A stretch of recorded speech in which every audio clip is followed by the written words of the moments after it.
Well, welcome back to North America. Hey, thanks. How's the tour going so far? You enjoying it? Yeah, it's been nice. I mean, we started off with the cruise. I mean, how can that not be nice? Right. Lots of sun and good feedback, and yeah, it's been nice. And you have a new album out, it just came out last month in the Passing Light of Day. Yeah. Tell us a bit about the genesis of this album. Well, lyrically, it's revolving around a hospital stay that I had. It's 3 years now. Time flies. So I was in the hospital for 4 months with flesh-eating bacteria.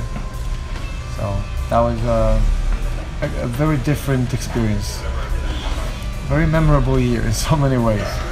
And once I started writing the lyrics for the album, that's basically what came out. I mean, that was just what my mind was still revolving around, even though I didn't plan for that to happen. It's just, I figured if that's what wants to come out, then that should probably be the, what I should focus on. That normally I have the feeling that when people write about what they have to write about, it becomes much better than when they write what they want to write about. So yeah, that was it. But was it challenging to translate your personal experience and emotions in music and lyrics? Well, I had some. I had a bit of learning for Remy Lane like many years back when I did pretty much the same thing. Took a lot from my own lives and my life and experiences. So no, in a way it's easier that way. But you have to deal with heavy topics again. That's always a bit weird. Like going back to lots of stuff that parts of you don't want to go back to in a way. But I think it's also a good thing. And did you approach the recording differently this time? Not because of that. I mean, we did, as far as I decided already when I was doing the Road Salt albums that I didn't want to be doing that again, like sit and be in charge of production and everything, and you're just sitting there on your own a lot. So I was really longing to get back to like a recording studio environment. So that was one of my not requirements, but one of my desires for this album, to be able to go into a studio. I mean, most of the work was done outside of the studio anyway, but still we had that experience of going into the studio, working with the material in the studio, which I think is very nice. It was in a way going back to what we used to do for the first albums in many ways. And how you feel the sound has evolved in these years? Over the years. For Pain of Salvation. For Pain of Salvation. Because I still refer to you as Prog, but do you think different than that? Yeah, I've given up that battle. Yeah. There was a time when we tried to sort of like get out of the music style, or at least the definition. Because I have this feeling that every music style that has ever been created has been created out of frustration and out of a desire for restless people to do something new. So every new music style, in a way, is a reaction towards what is around and what the norm is. Which means that every music style is sort of born out of frustration. But then there's a lot of people who will identify with this music style, and they will fill the music style up. And more bands will come, but their driving force will be something completely different. They want to belong to something. They're not in it for breaking new ground. They're in it for, they relate to it. They want to do what they do. Whereas the first ones, they wanted to do what they did not do. And I think that I've always belonged to that sort of restless part of the music population. So I've had problems just like identifying with that huge wave of prog metal bands that came in the wake of Dream Theater, pretty much, because all of them, most of them anyway, were trying to capture a certain sound and a certain thing. They tried to mimic something, and that made me like not want to be part of it in a way. But I've come to that point where you know, you need references. You can't talk about music styles without making references, so you have to just go with what the majority defines you as, I think. But do you still identify yourself with the older albums? Well, for me it's easy because I mean, I've basically just, for every album I just wrote the kind of album that I wanted to listen to myself. So I can totally identify with all the Pain of Salvation albums.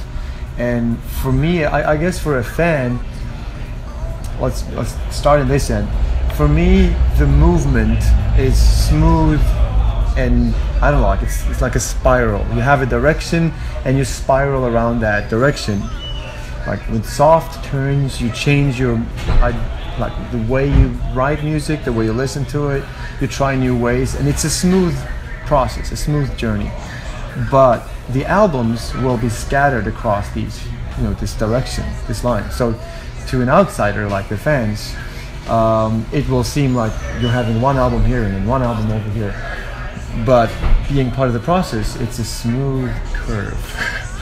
So from that point of view, I can easily identify with all the albums, and I don't have the feeling that we've made huge steps in different directions. It's just been sort of like going in spirals around the direction. And I know lots of fans came in with Road Salt because they loved Road Salt. You know, a lot of older fans thought that we were not metal anymore. And to me, it's just like you know, the reasoning is weird to me. We had a review actually for Road Salt, Road Salt 1, which is one of my favorite Pain of Salvation albums. We had a review in a Swedish magazine that just like ended with, "This is not heavy metal," and that was the foundation of the rating, which was really bad. And we were like, it doesn't even say metal on the album; it says rock. Because you know, we were never that hard into how we wanted other people to define our, you know, our music or us. It's just we do Pain of Salvation. You know, every album is Pain of Salvation. And what made you decide to do the Remedy Lane Revisited? Well, we were asked. I think I already had it in my system that I wanted to get back to some harder material again because we've been doing Road Salt and Falling Home. So that was already sort of like in the stars, and then we had the request or the question from Prog Power USA if we could do Remedy Lane in its entirety, like playing the entire album. And up until that point, I would have said no, and I have said no to this many times in the past. But it felt like maybe it was time now, because Remedy Lane is also one of those albums that I have to invest myself a lot into, because it's about harsh personal topics, and also it is, in a way, to me, the peak of that lineup in the band. And I made the parable once that it's like having been in a really long relationship or marriage, and then you have to break up, not because you don't love each other anymore, but because of logistic reasons. And you have all these favorite things, all these memories, and then as you move in with someone else and you start a new relationship, maybe that favorite restaurant is not the first place you're going to take your new loved one. It requires time, and I think that was the case with Remedy Lane too. I needed time to let that album age in a way. So when I had the question, I think that it was just like everything was in the right moment, so I said yes. And once we did that, in order to actually like learn the album, because like it was basically just me and the entire band who was actually part of the recording, and I didn't remember. So basically we found the old backup recordings, the recordings from the studio, and we just pulled them up in the computer, and solo different channels to figure out what we had been doing, which was a great way of making this album ours in the new lineup. And it dawned upon me when we were doing that, because these guys, I had this vision that they were not part of the album, you know, and it's going to be difficult for them to get into it. But once we started with it, I realized, yeah, they were not part of the recording of the album, but they grew up with the album. So they probably heard it more times than we did, because we recorded it and then we went on, and they just lived with it, because to them that was one of their sort of like favorite albums. So they had a very good like understanding of the album and what needed to be in certain ways and everything. And once we did that, once we were sitting in my backyard with cold beverages in the sun, just like soloing the different channels of these old recordings, going like, oh, so that's what happened. Oh, and listen to that. You can't hear that on the album now. That's too bad. Sort of like disappeared in the mix. The step mentally from sitting there and having all these files to the thought, hey, this could be like remixed. You know, we have all the stuff right here. It would be interesting to see how Jens Bogren, for instance, which was like the first name that came to my mind. It would be interesting to have his take on this, because that's what we were aiming for back then, but that was not a sound that sort of like, I mean, we had to fight a lot in the studio for trying to explain what we wanted. And then like 5 years later, that was sort of like the sound that everyone had in this music style, what we were trying to achieve, and what the wall of sound kind of, yeah. So yeah, that's why. Is there another album that you consider perform live in its entirety? Which one? No, the new that one? You would choose another album. The things that besides Remedy. It is a weird. It shouldn't be weird. Like playing the entire album from start to finish should be something natural, because that's how it is on album. Right. But still, it feels weird. It's just, I don't know. I realized that when we started working with Remedy Lane to perform in its entirety. It's like it was never really written to be, you know, even possible to perform live straight through. There are like one or two places where there's actually two different tunings on the guitar in the same song. So you'll go like, okay, so what do? We need to solve this somehow. You know, you can't like detune in the middle of the song. So you need to find solutions, and there's a lot of like, if I'd write an album from the start that I figured, you know, this is going to be performed live from the start to its finish, I would really think twice about how the voice is like used over the album. Like I would think more linear, because you don't want certain, like you don't want to have those really screamy parts, and then followed by something really high and clean, because that's a very difficult combination. You want, like after a screamy part, you want to go low. You want it because you get a very nice low end when you do some screamy stuff first. So yeah, it was never meant like that, and I don't think that I don't have any desire to perform an album in this. Probably what's going to happen is someone's going to ask us to do it, and I'll have to think about it then and go like, and then maybe you'll do it. Yeah, probably. It depends on, you know. And in the Passing Light of Day, do you have a favorite song to perform live? Well, there you have the old issue when you get that question. You have certain songs that you love performing because of the reaction from the audience, and then there are other songs that you just like to perform because they're fun, you know, fun to play. Yeah. I do appreciate doing Reasons, for instance. Okay. First of all, because I think it's humorous, because we were recording the song. I had an idea for a chorus that actually never made it to the song, because we didn't have time for it. Like so many times I went, oh yeah, and I have that chorus, we should get that in there. And then all of a sudden we're in the studio and it's just, everything is too late. But by that time, we were used to the song sounding that way, and it felt good. It didn't feel like there was anything missing, really. So we recorded it, and I also had a keyboard line that I had in mind, and I thought, well, we'll add that in the studio. It's going to be fine.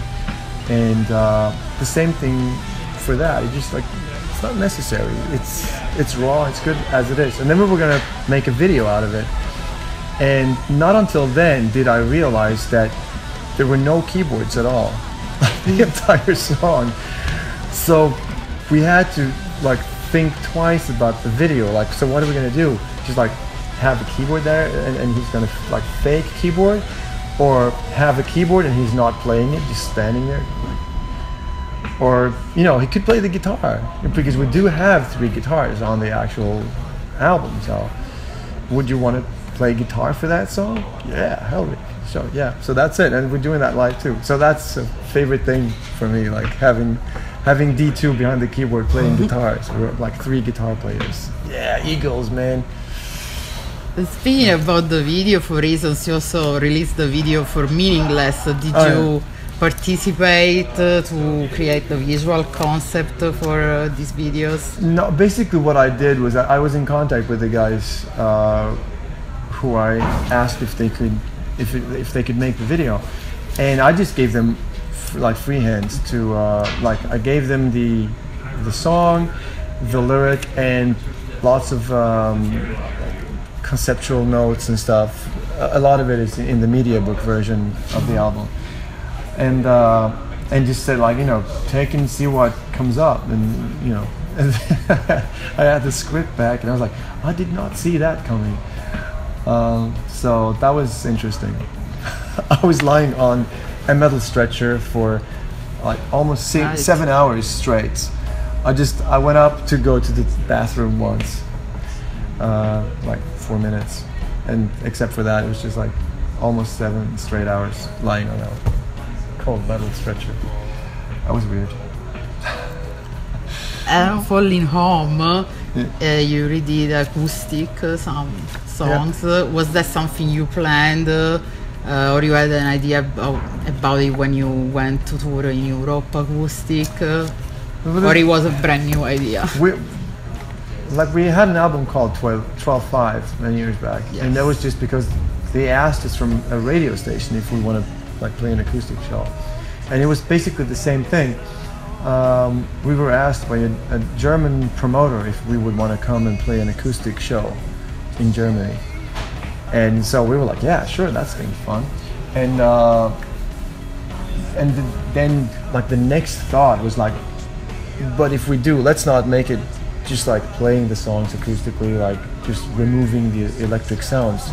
Let's do something with the songs, like with 12/5, but maybe like keep the songs to have more integrity, because I just came out of Road Salt, and it was so nice after all these years of having like sounds and putting songs together and like fades and do all that stuff. It was so nice to go sort of like vinyl and have a song and then like 2-3 seconds of silence in between. It was like, yeah, nostalgic somehow. Like when you were a kid and you would have that vinyl player and that sort of like silent, like those 3 seconds of anticipation for the next song to start. So I wanted to keep that like line of reasoning for Falling Home as well. So yeah, so we just like redid a few of the songs. We redid a lot. And also on that album you covered Holy Diver, classic, and Perfect Day, Well Read. Any reason why you chose these songs particularly? Yeah,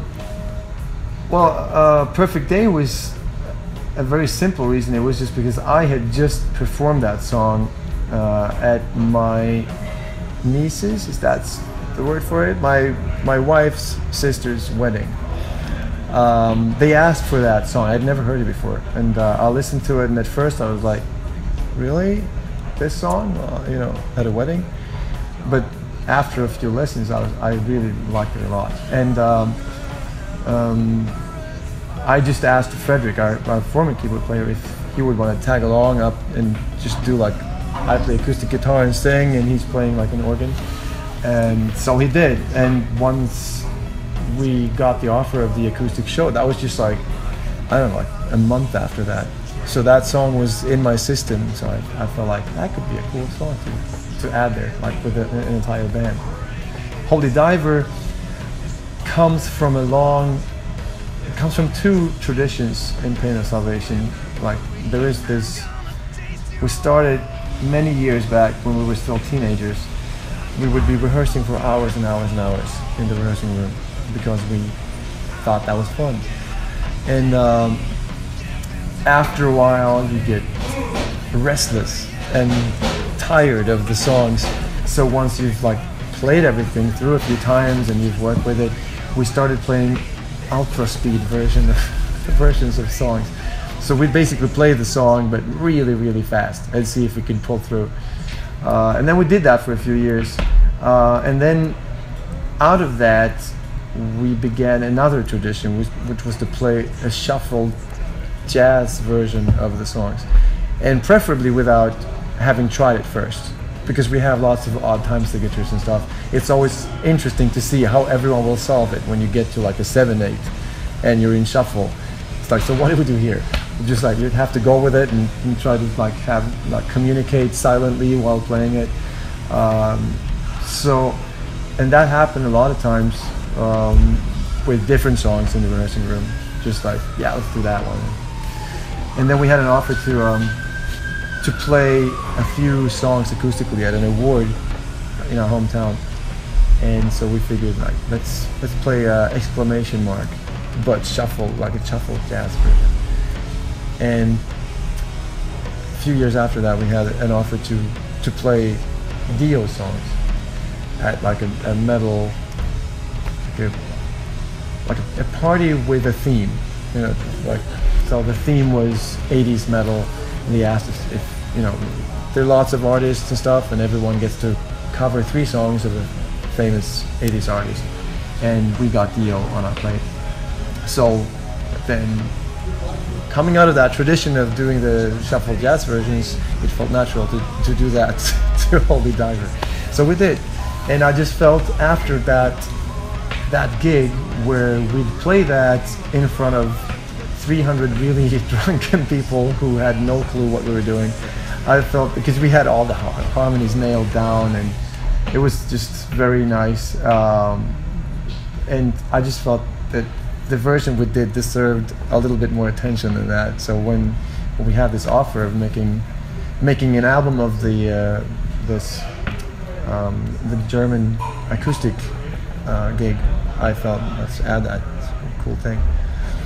And if you were asked to choose a song to cover today, which one would you choose? A song to cover today.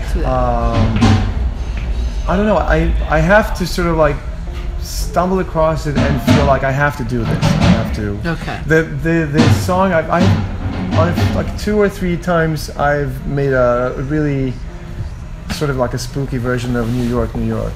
And that's maybe I should do that in New York towards the end of the tour, because that I really enjoy doing that. When you think back when you started, you were saying you were teenagers. What inspired you to become a musician, or a particular artist you had in mind? I mean, there was a lot of music in my home, and maybe I don't know. Looking back, I didn't even know that, but even my great-grandfather, like my dad, my grandfather, and my great-grandfather, all the way back have been multi-instrumentalists, and I didn't know that. So maybe it's, I don't know, genetic, but I felt drawn to music, and I loved listening to vinyls and like playing drums on anything I could find. And then of course there was Kiss, and that was just like, that was the coolest thing around when I was a kid. So I think they had a lot to do with it too, and you know, all of their lyrics that, you know, do whatever you feel like, never sell out, and then you grow up and you realize that it was, well, that sounded good, but that was not who they were really. And if you could collaborate with any artist, who would you choose? I'd probably choose something that's like someone who's not a music artist, because that would be a fun sort of like a clash. Maybe Yoko Ono. Okay. Last question. What are your plans after this tour? After this tour, I will, because I just started working as a music teacher at my kids' school. So I will have to sort of like get back into that and try to see where everyone is at after like almost a month of my absence. And then I have 1 month of that, and then we're going on a European tour. So I'm going to go like, hey kids, this is what you should be doing now, and bye again. You just dump them like Yeah, that. exactly. Any plans, even if I know it's early, but any plans for another album?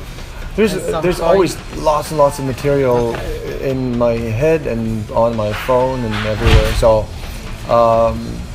I've realized that. I mean, I'm a father of 3 kids, and the youngest one has Down syndrome. There's just so much time you can get, you know.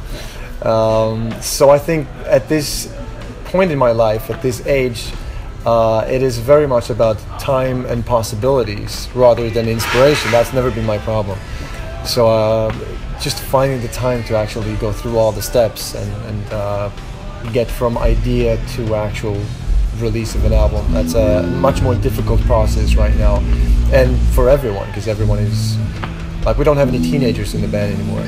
Right. It was a different way of doing things back then. But you plan on writing another album? Yeah, I mean, I have several albums in my head. It's just a matter of getting them out of there. Getting it organized. It would be nice to get them out of there for so many reasons. Directly, right? Yeah.